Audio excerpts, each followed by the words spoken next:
In today's video, I'll show you how to find your Steam replay so you can see your gaming stats, playtime, and highlights all in one place. First, open the Steam app on your computer and make sure you are logged into your account. At the top of the Steam window, click on the Store tab. Now, look at the top banner area of the Store page. If Steam Replay is available for your account, you'll see a card or banner called Steam Replay. Click on it. If you don't see it there, don't worry. Click on your profile name in the top right corner of Steam. From the drop-down menu, select Steam Replay. This will open your personal replay page. Here you can scroll through your stats, including how many games you played, your total playtime, your most played games, and other fun insights.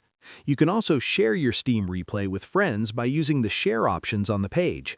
If Steam Replay does not appear at all, make sure your Steam client is fully updated and that you have game activity on your account. And that's how you find your Steam Replay. Share this video and subscribe for more helpful tutorials.